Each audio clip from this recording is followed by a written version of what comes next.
Good afternoon.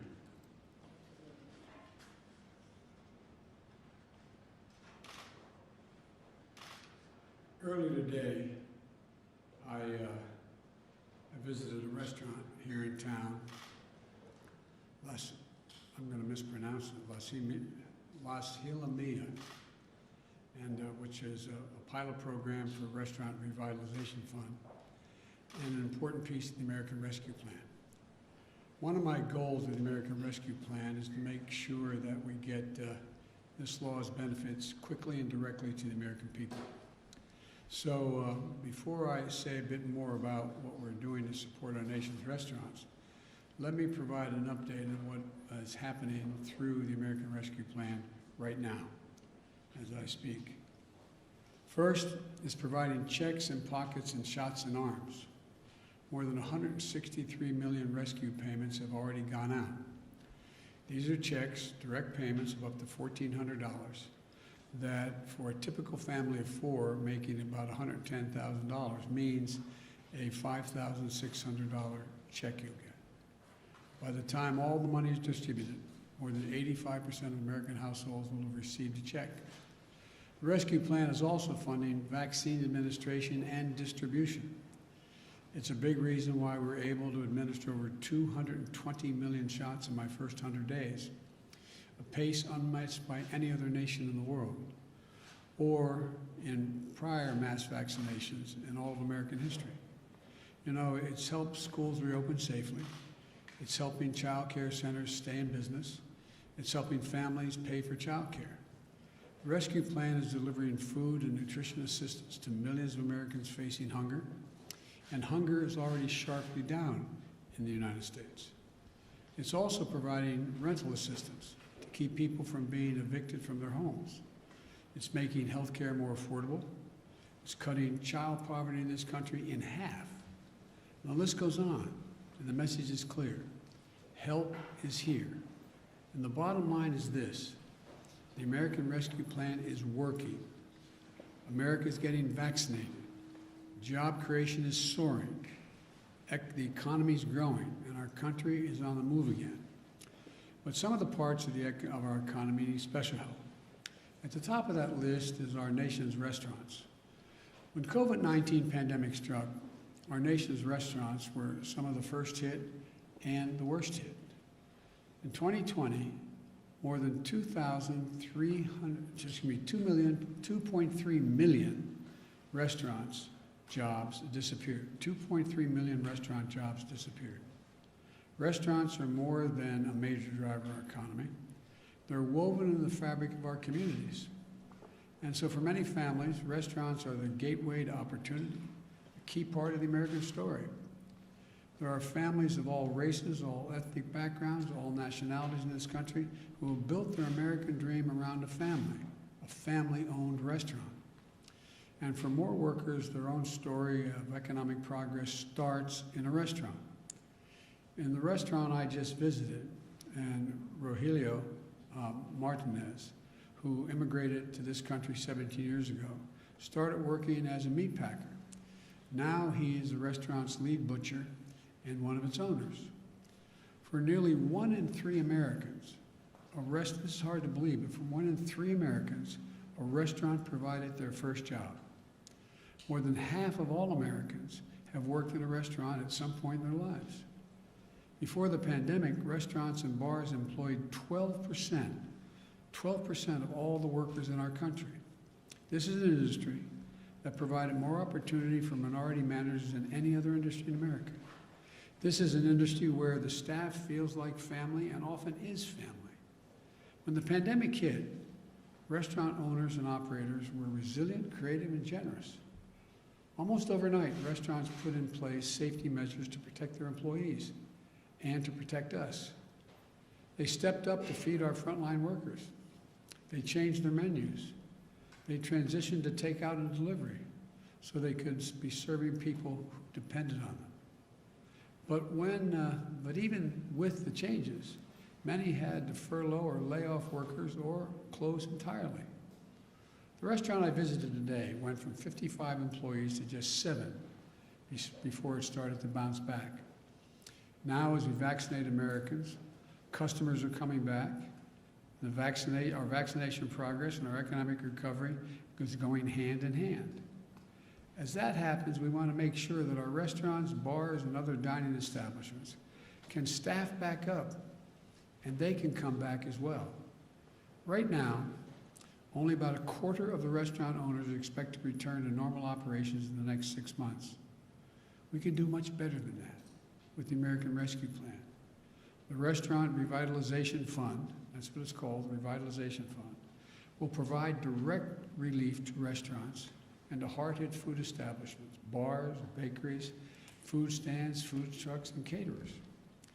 Businesses that get grants can use it to cover payroll, rent, utilities, supplies, everything they need to stay open and to reopen.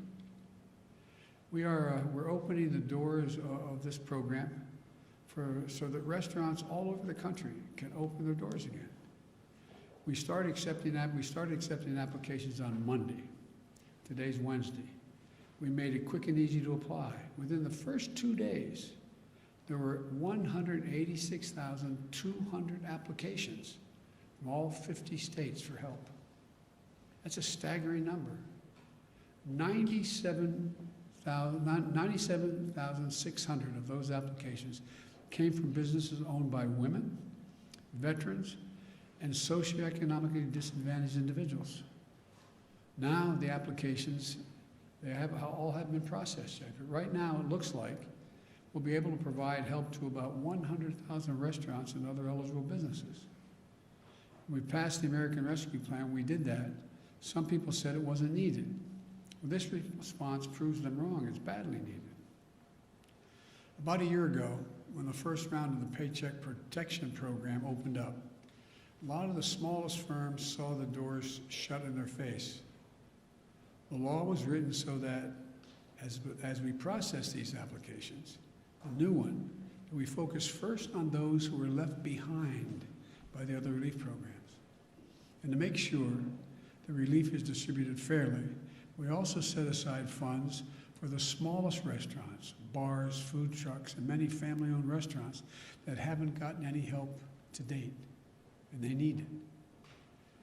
That way, they don't have to compete above their weight class for these grants.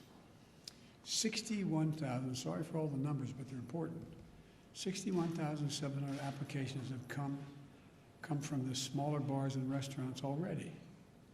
And I want to thank the Small Business Administrator, Isabel Guzman, for the work that she and her team are doing to make sure we get help quickly and fairly to the businesses that need it the most.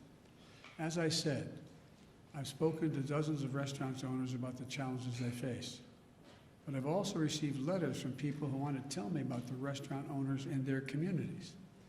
I received one letter from a man who asked me to look out for a pair of local restaurant owners who he described as, quote, the hardest working people I've ever met, end of quote. Another letter was from a woman who wanted to tell me about how important the couple that ran the restaurant in her town near her was. She said they are, quote, the strong, consistent foundation of our community, end of quote. Whether it's our economy or our sense of community, we're relying on restaurants to play a big role in our recovery. We want our economy to recover in a way that deals everyone in, then our restaurants need a seat at the table, no pun intended. That's what we're giving them. That's what this program is about, a seat at the table. This is another example of how we're putting the American Rescue Plan to work quickly and effectively and showing the American people that their government can deliver for them again and do it without waste.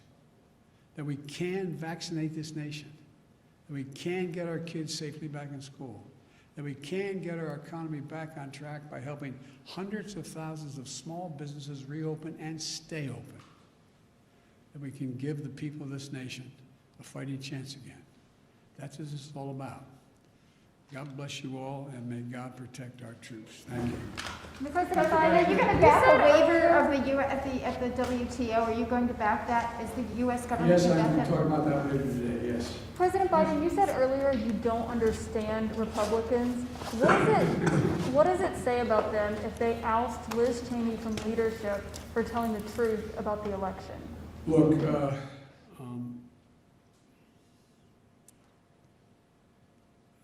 it seems as though the Republican Party is trying to identify what it stands for. And they're in the midst of a significant sort of mini revolution going on in the Republican Party. I've been a Democrat for a long time. We've gone through periods where we've had internal fights and disagreements. I don't ever remember any like this. And so, as one of you said, and I'm not embarrassed by identifying them, as one of you said on national television last night, we badly need a Republican Party. We need a two-party system. It's not healthy to have a one-party system. And I think the Republicans are further away from trying to figure out who they are and what they stand for than I thought they would be at this point. Sir, Mitch McConnell said that he is 100% focused on stopping this administration. You've spoken about your relationship with him in the past. Do you still think you can work with him when he says things like that? Look, he said that in our last administration, Barack, he was going to stop everything. And I was able to get a lot done with him. Look, everything I'm proposing that be done to generate economic growth, employment, and put us in a position where we can outcompete any other country in the world with research and development and moving ahead, I pay for. We talk about how this is going to cost so much money, I'm not paying for it.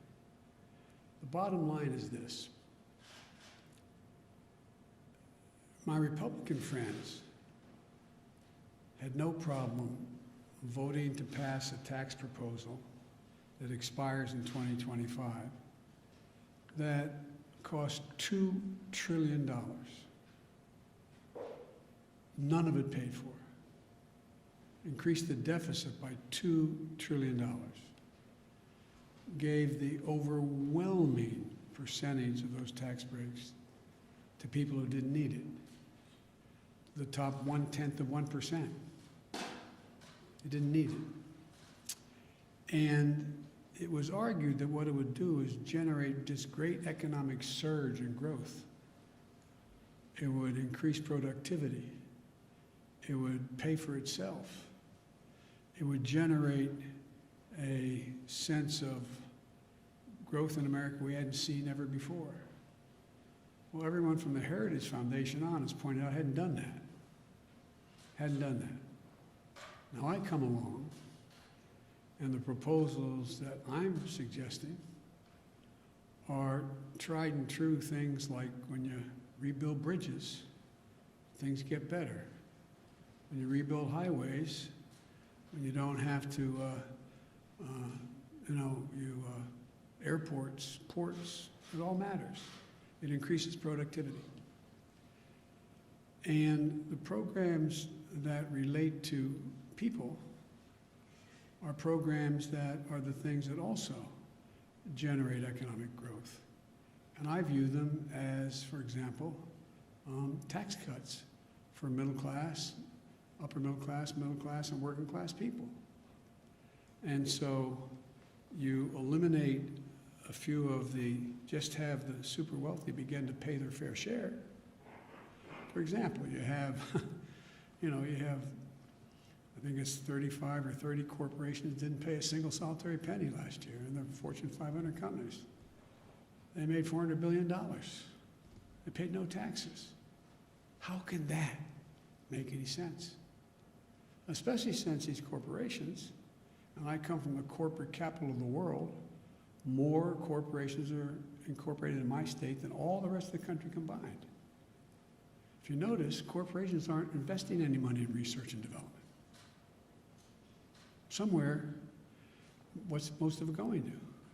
Buying back their own stock, stock dividends, which makes sense, leaving by some studies less than 10% for research, development, pay raises, etc. Used to be that not too long ago, for example, during the Bush administration, the tax rate for the very wealthy making well over millions of dollars was 39.6%.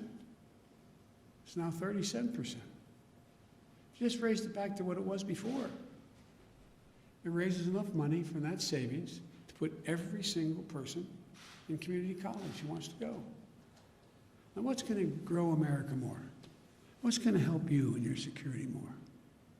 The super wealthy having to pay 3.9% less tax, or have an entire generation of Americans having associate degrees. That's why all the economists, even on Wall Street, are pointing out, guess what? It grows the economy. Benefits everybody. Hurts nobody. But now, it's talked to the Wall Street Journal, talk about it as a welfare program. It's about growth. And so, you know, the idea that it's just amazing. I mean, corporate taxes, they were 36%. Our administration, last administration, said we should lower it. We suggested it be lowered to 28%. Well, it's got lowered to 20%, or 21%. Show me something that's benefited. What's happened? Show me where the growth is. What's it being invested in? Yes. On the corporate tax rate, have you talked to CEOs about that? And have you? Yes. Are you open to say 25%? I'm open to compromising, yes. It doesn't have to be exactly what I say, but to suggest that, which some of the folks are suggesting, and I'm going to meet with Republicans next week when they come back, and seriously meet with them. I'm willing to compromise, but I'm not willing to not pay for what we're talking about. I'm not willing to deficit spend. They already have us $2 trillion in the hole. So, and by the way, you saw, you know, the last 5 leaders of the Fed coming out and saying what they say. They said Biden's plan is going to grow the economy. You have Moody's talking about increasing up to, I don't know what the most recent one is, 16 million new jobs. It's about growth, not stunting growth. Like I said, not too long ago, I guess it was back in the 2000 range, thereabouts. Don't hold me the exact year. I'll have my staff come back with the exact date. The average CEO of the Fortune 500 companies makes like 36 times what the average employee of that corporation made. It's over 450 times as much now. As my mother would say, who died and left them boss? No, seriously, what rationale?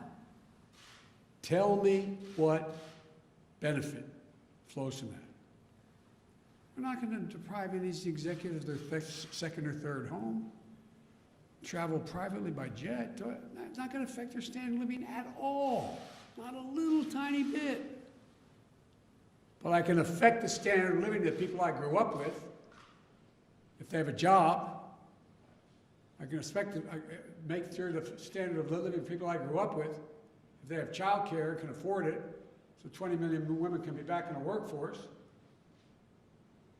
This is just makes no sense to me. But I'm gonna have to be able to explain this, and I'm gonna keep banging at it. I think I'm not being solicitous, and I'm not trying to ruin your reputation. I think most of you understand what I'm saying. Whether you agree with me or not, I think you understand what I'm saying. It's fair to say this is about making the average multimillionaire pay just a fair share. It's not going to affect their standard of living a little bit. Thank you all very much. The interest rates, You guys. You are covered under your eviction moratorium.